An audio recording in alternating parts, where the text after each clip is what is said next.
Professor Dhafer Laouini is a scientist at the Institut Pasteur de Tunis, along with Makram. He is currently heading a group focusing on the immunobiology of infections that focus on the identifications of correlates of protections in individuals at risk. And he's going to talk more about that now. So over to you, if you'd like to start the slideshow. Yeah, I'm trying to.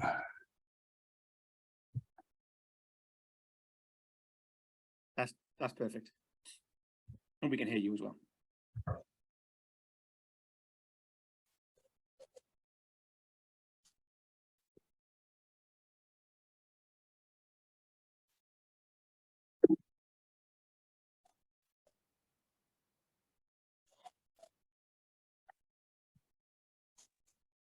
It was just working.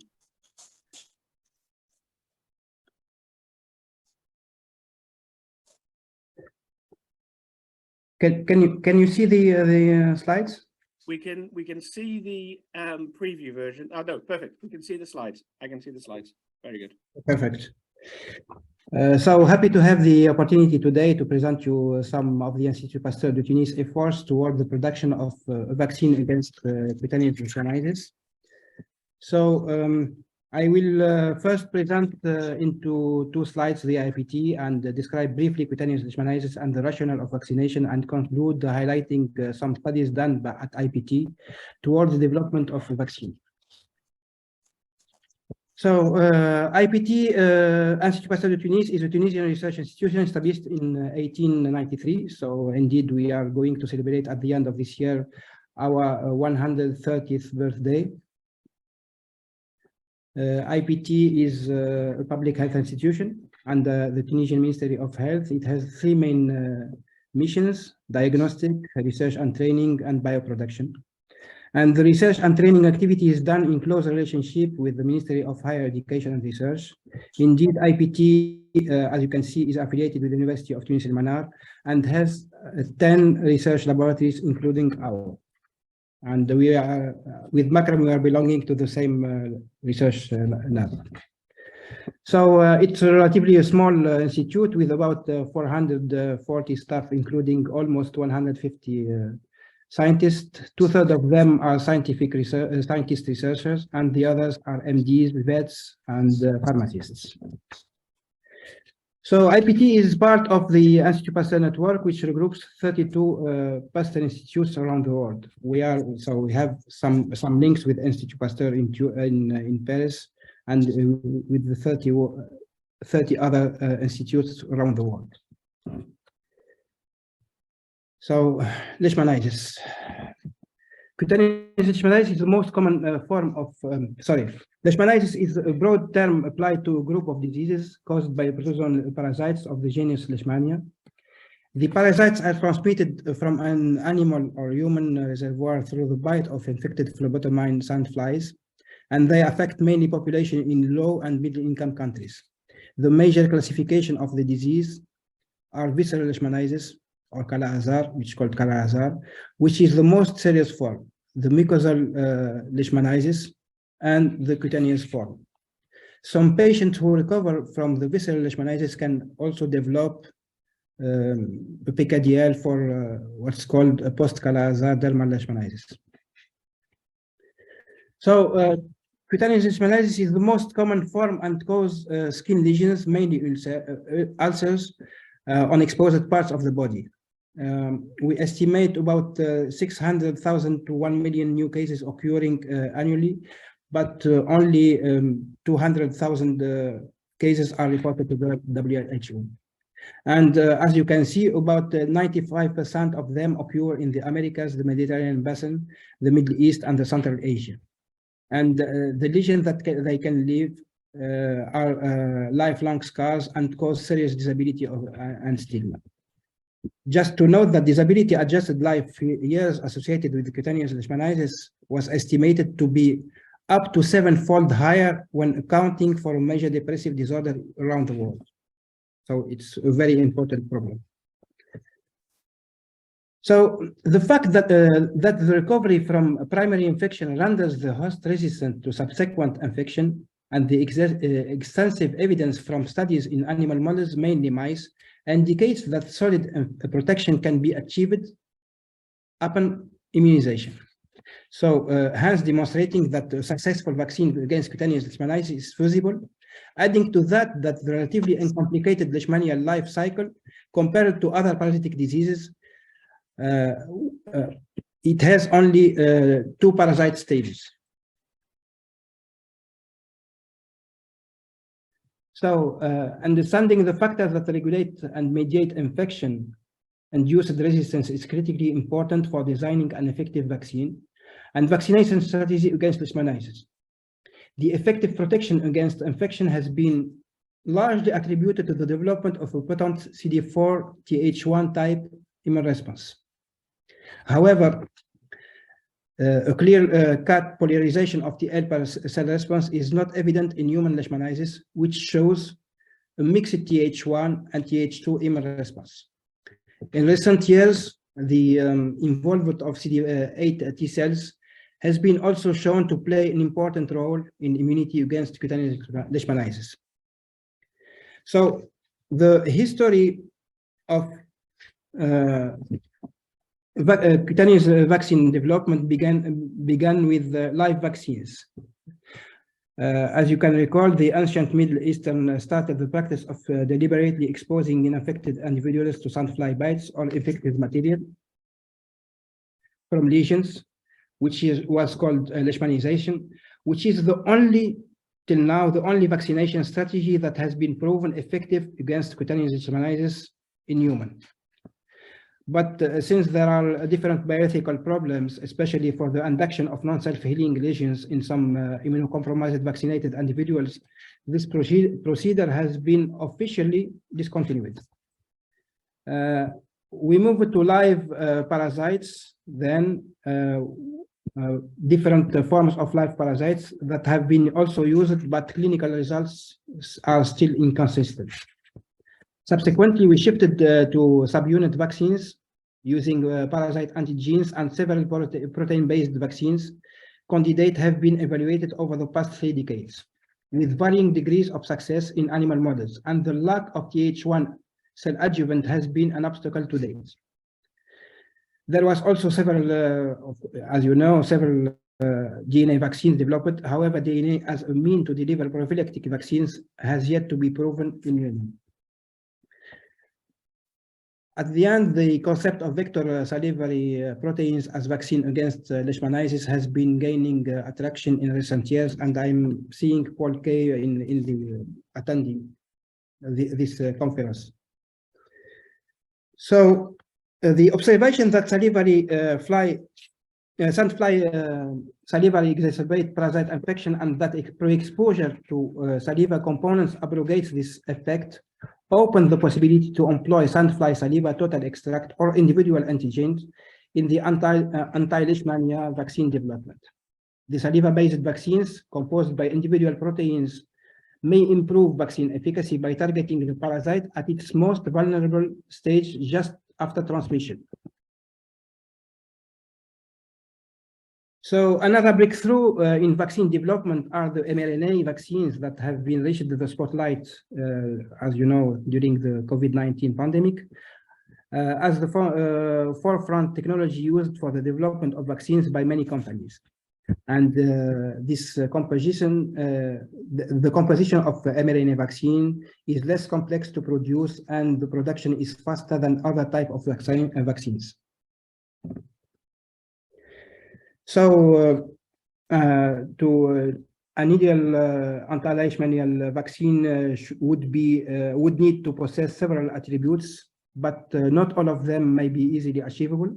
This should include safety, affordability to the population in needs, mainly in low and middle income countries, induction of CD4 and CD8 T cell response, and long-term immunological memory that can be boosted by natural infection in endemic area, thus minimizing, of course, the number of immunization. Ideally, effectiveness against several species, and stability at room temperature, eliminating the need of cold chain, and finally, effectiveness as a prophylactic as well as therapeutic vaccine. So currently, and according to the clinical trial website I consulted 2 or 3 days ago, there are only 3 vaccine clinical trials during the last 3 or 4 years. 2 are evaluating the SHAD63KH vaccine safety, which is mainly against picadial forms, and the third one dealing with a model involving Leishmania major infected sandflies, which was completed very recently in October 2022. So why IPT scientists are interested on Leishmaniasis and on the development of a vaccine against cutaneous Leishmaniasis?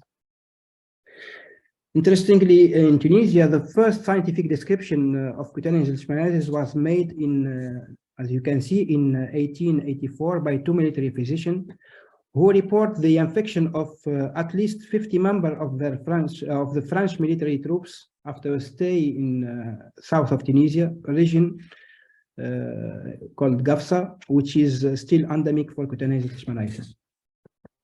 And the form at that time was called Gafsa sore.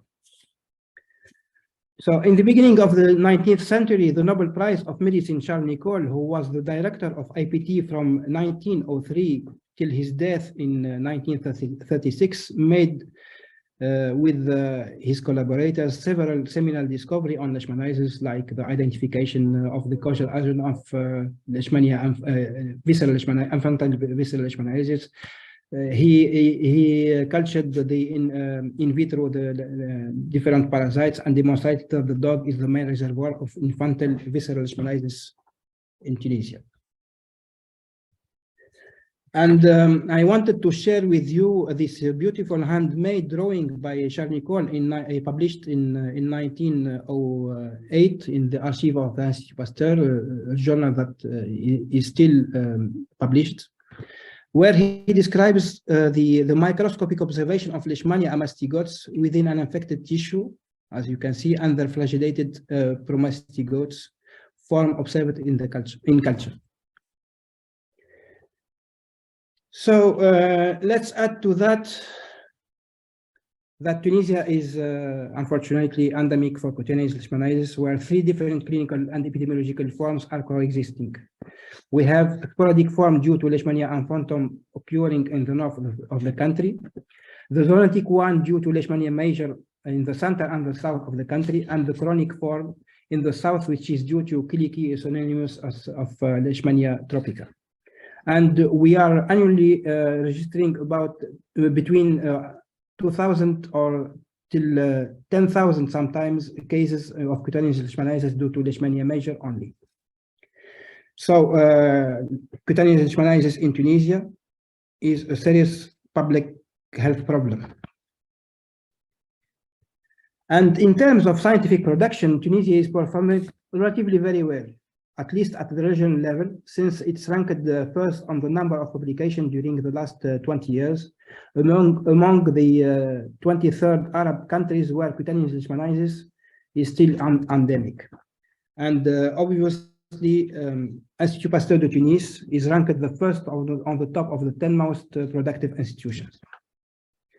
So what is the Institut Pasteur de Tunis contribution toward the development of vaccine to control cutaneous Leishmaniasis?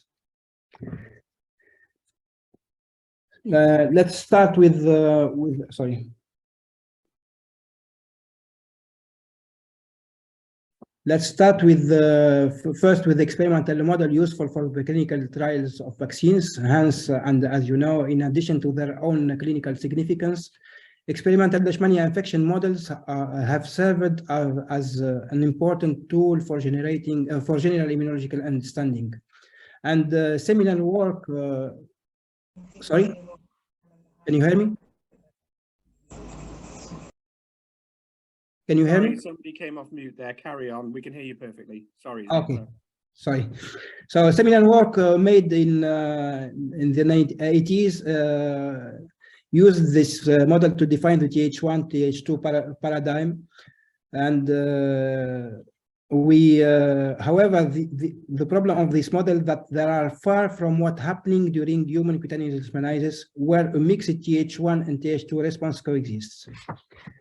And we identified in in this context and developed 20 years ago a new experimental model derived from feral mice called PWK, which develops a self-healing disease characterized by a mixed Th1 and Th2 pattern of immune response, which heals 30 weeks after an infection and acquire resistance to a secondary challenge, as you can see at the up right of the slide. So these features are close to those observed in human cutaneous leishmaniasis due to Leishmania major and make PWK mice a good model for the human disease.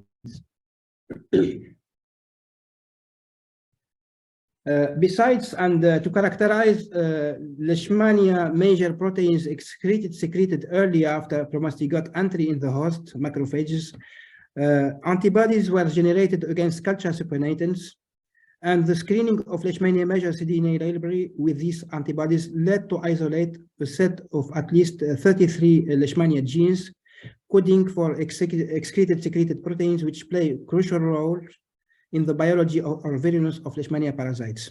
And thus, these excreted secreted proteins may generate such peptides for presentation not only to CD4 T cells, but also for CD8 T cells, and may serve as a target for the cytotoxic immune response in vaccine preparation. So in parallel, and the past history of transmission in population should be considered as a potential confounder in any clinical trials for vaccines against Leishmania major CR. Hence, estimating the prevalence and risk factors associated with LST reactivity, LST for Leishmania skin test. Reactivity is in old and emerging foci in endemic areas as an indicator of the cumulative Leishmanial exposure experienced by the community is mandatory for the success of any vaccine clinical trial.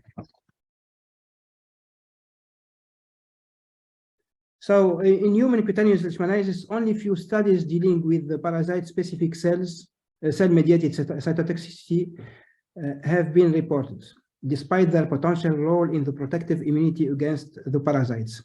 And the study conducted almost 20 years ago by Thoraya Boussafara, which is attending this seminar, demonstrated that individuals with active or healed cutaneous leishmaniasis develop Leishmania-specific cell-mediated cytotoxicity, results that may have important implication for the design and evaluation of vaccine. This was the first study using granzyme B activity as a surrogate marker on Leishmania-specific cell-mediated cytotoxicity in Leishmaniasis. Thoraya also showed that the granzyme B production level can be considered as a correlate of protection in healed individuals and can hence be used as such to measure protection level during vaccine clinical trials. Interestingly, both CD4, CD25 plus and CD4, CD25 minus T cells from healed cutaneous leishmaniasis individual can produce interferon gamma and granzyme B when stimulated with secreted Leishmania major antigens. And back to the promising potential of vector salivary gland proteins to play an adjuvant role during vaccination and activate specific interferon gamma producing CD4 T cells. The data we obtained, and the data, the group was led by Malika Ben Ahmed. The data was we obtained indicate that saliva of the vector stimulate both CD4 and CD8 human T cells with their corresponding cytokine profiles. So this is of great interest, as you can imagine, as it provides a new rationale for the immunological approaches targeting the salivary component, activating Th1 response that could be useful for vaccination against cutaneous leishmaniasis.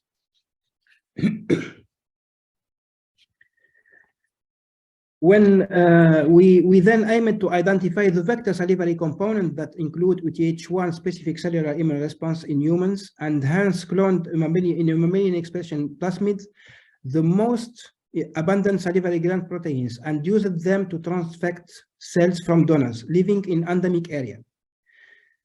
Then those donors are considered therefore as being naturally immunized. And the obtained results, as you can see, demonstrated that cells transfected with plasmid encoding for the protein SP36, SP42, and SP44 exhibited significant proliferation and high interferon gamma production, making them very interesting potential adjuvant candidates for combined vaccines.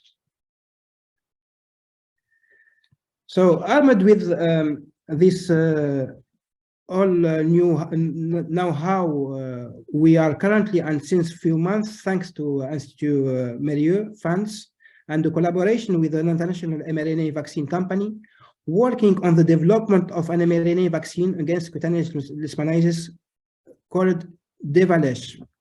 So based on the conservation between different Leishmania species, their immunogenicity in humans, their capacity to be recognized by effector CD4 and CD8 T cells, and to induce interferon gamma and granzyme B secretion, we selected a set of 4 Leishmania antigens and 1 salivary gland, sandfly salivary gland protein to develop a mixed mRNA vaccine.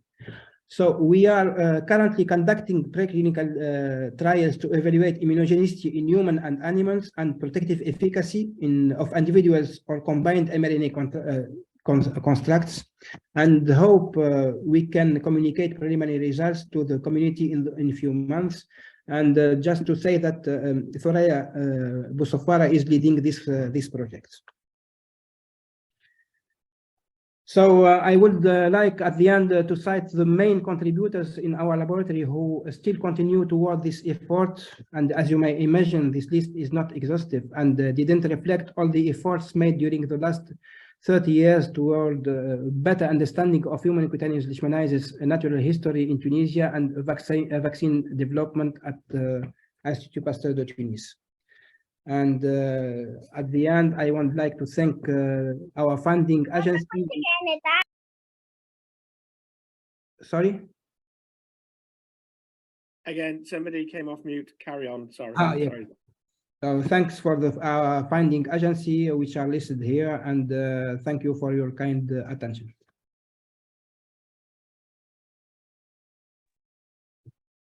Yes, thank you very much, Dhafer. Does anybody have any questions? So please raise your hand using the what's it called, the reactions tab, or you can just come on camera and say hello.